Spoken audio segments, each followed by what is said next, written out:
My name's John Doran, and I live up in the high Cascades of north central Washington, and I've made my living for a long time skinning mules, leading pack strings.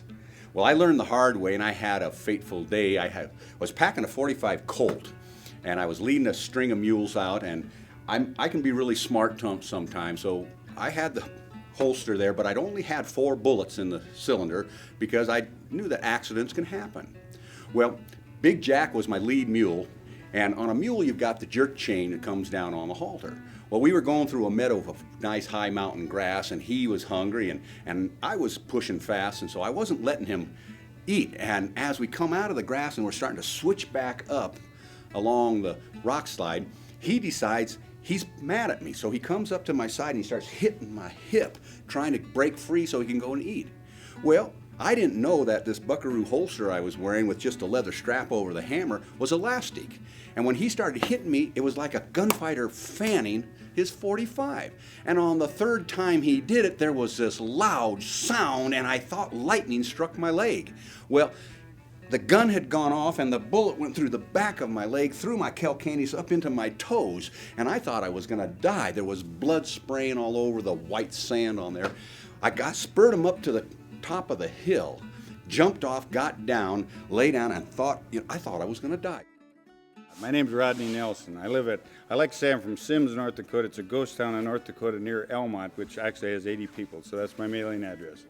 I have a little ranch there, and right near my yard, I have a little hill that's fenced in, and down at the bottom of the hill is a beautiful grove of trees I'd planted with a nice fence on it.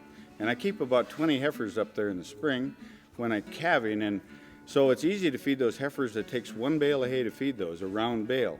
I have a 77 Chevy flatbed pickup.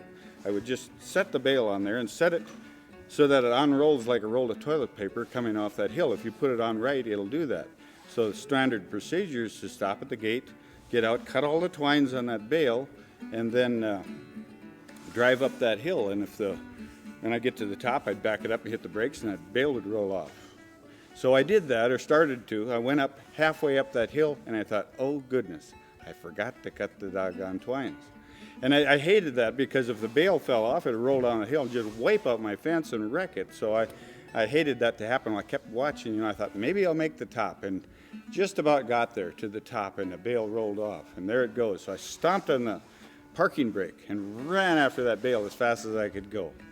And I just about caught up to it. It was gaining speed, and I was trying to get in front of it, and finally that bale just kind of hit me and just knocked me over to the side a little bit.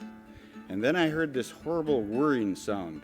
It was my 77 Chevy coming off that hill backwards. And the flatbed hit me just right and knocked me down, knocked me flat.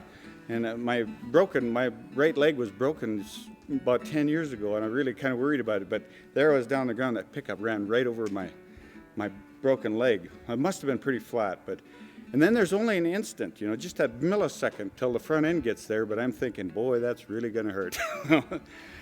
But both of them, they ran right over the top of me and down the hill, wiped out my fence, the bale, and the pickup, and the whole doggone works. And I'm laying there, I can't believe I'm not really, really seriously hurt. I think I've got to be. I've got to wreck this leg, but actually I wasn't really hurt bad at all, but I laid there for a long time. Here came my son around the corner on a saddle horse, and he was riding around doing something. He came up to me, Dad, he said, where's your horse? He just assumed I'd been bucked off. I got myself back in the saddle, headed down the switchbacks, leading the string of mules, and about halfway down, Jack threw his pack, which means I've got to get off my horse, find a big rock to get my knee on, because I can't stand it, and bring it and re-rig this mule to go all the way out and get out. Well, anyway, I'm Clarence Weaver, and I think probably one of the worst moments was when I had a colt. I had a mare for many, many years, and I had a colt out of her just for the experience of having the colt. And we were trying to train this little horse, and by the time he was 2, he was good enough to ride, but he never seemed to be able to learn anything very effectively. And you could do a lesson one day, and the next day it was like you hadn't done anything. And so I was riding out one day with a friend of mine on their ranch, and the lady and I were riding together, and we stopped to talk to her husband, who was doing some fence work on the place. And I did what I never do.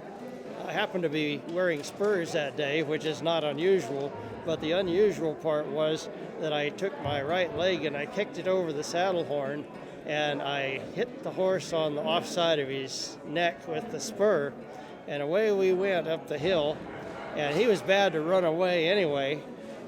I thought that I would be able to catch him up when we got up the hill a little ways because he'd slow down. Got back on, everything was back where it should have been. I had all my feet in the right places. But we got back up to the top of the hill, started to slow down, and he threw his head, and he hit me with his head into my head. And he knocked me out for 3 days doing that. I had 19 miles to ride, and then 35 miles to drive just to get to the ranch, and then I had 100 miles to go to the hospital. And as fate would be it, I was riding a bronchi colt. And so every time he'd hit a place he'd start to buck, the old blood would just go shooting out all over the side of the hill. Bill Lohman from Sentinel Butte, North Dakota, western North Dakota, a ranch out there, about a 20,000 acre ranch, a family operation, cow-calf operation. About 15 years ago, I was treating a bull at home with hoof rot, and I just got buried. I have a backhoe business too, and for neighbors and myself, and I got buried in a ditch cave in, and I had a broken shoulder, so I had this arm in a sling, and I had a bull with hoof rot, and my youngest boy come home from college and was going to help me treat him that weekend, and gentle bull, I'd had him 3 or 4 years, and that's where you get kicked by a gentle horse, not one that you watch, you know. I mean, you trust him too much. I was trusting this bull too much, and we went to run him down the chute. My son was going to catch his head, and he was too big to get down the chute, but he was gentle, and he wedged his shoulders in that back end of the chute, and I just walked up and gave him a shot. And then I stepped back around the crowding gate to let him go by, and apparently that shot was stinging him pretty good then. But he come out of that gate, like from me to you, and stopped and looked at me, and hell, I could scratch him. He was gentle, you know. And boy, he took me and flipped me like a rodeo clown just out in the middle of that alleyway there, and got me down. He would have killed me, and my boy jumped on over top me and slapped him in the face and got him chasing him. But anyway, wrecked my knee real bad. And when we got to the hospital late Sunday night, they wheeled me into the emergency room, and I spent about 15 minutes getting checked in because they wouldn't ask me what was wrong. I'm sitting there in a wheelchair with my leg propped up with the blood dripping on the floor, and the kid in this computer saying, well, and your name? Have you ever been to Central Washington Hospital before? Religious preference? Do you have an insurance card? I hand him my insurance card. You know, you really should get this fixed. And the blood was getting bigger and bigger on this tile floor. And finally says, now, Mr. Doran, what can we do for you? He says, well, I've been shot. He says, you want a shot? I said, no, thank you. I've already been shot. He says, where? And I said, right there. With what? A .45 Colt. He stands up and looks over and screams. The nurse standing behind him with the Diet Pepsi in her hand drops the Pepsi, screams. They locked the door. They had to get a candy striper to open it up so they could get to me, haul her down, say, go warn the doctors there's a cowboy coming in who's been shot. They're wheeling me down in the wheelchair around the corner, and who it is? It's Dr. Mike Parnell, one of my clients and shooting buddies. He said, Jesus Christ, John, when they said a cowboy was coming and shot, I should have known it was you.